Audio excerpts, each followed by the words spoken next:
Zdravstveni podatki ne smejo zapustiti Slovenije, zato je pomembno, da razvijamo svojo umetno inteligenco.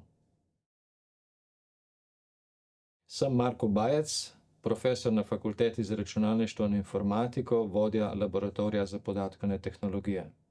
V okviru projekta Povejmo smo skupaj s konzorcijskim partnerjem Vitasis razvili aplikacijo, ki lahko pomembno vpliva tudi na procese v zdravstvu, namreč omogoča, da zdravnik, ko pride pacient k njemu na obisk, že pridobi povzetek njegove kartoteke, potem pa sistem samodejno posname pogovor med zdravnikom in pacientom in oblikuje končno zdravstveno poročilo, izlušči iz samega pogovora morebitno terapijo, podatke, ki so pomembni za pripravo e-recepta, podatke, ki so pomembni za uvrstitev pacienta na morebitne nadaljnje raziskave, klasificira avtomatsko diagnozo in vse te podatke v strukturirani obliki preda ciljnemu informacijskemu sistemu, kar pomeni, da zdravniku razen potrditve, da so podatki pravilni, ni potrebno se ukvarjati z ročno pripravo kakršnihkoli poročil.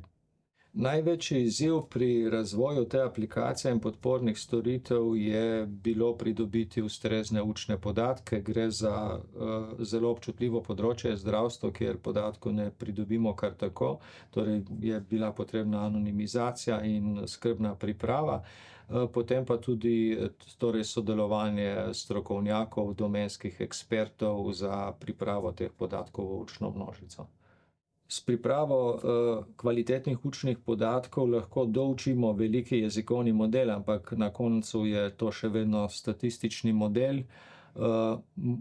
Rezultati, ki jih da, so lahko tudi izmišljeni, kar seveda na področju, kot je zdravstvo, je zelo problematično, zato smo razvili poseben proces, večstopenjski proces, ki najprej podatke strukturira, preveri dejstva, potem pa te podatke pretvori v končno obliko in končno obliko še enkrat nazaj validira glede na vhodne podatke. Na tak način zelo zmanjša možnost, da so podatki bodisi izmišljeni ali pa da ključni podatki, ki so bili povedani v pogovoru med zdravnikom in pacientom, manjkajo v končnem strukturiranem dokumentu.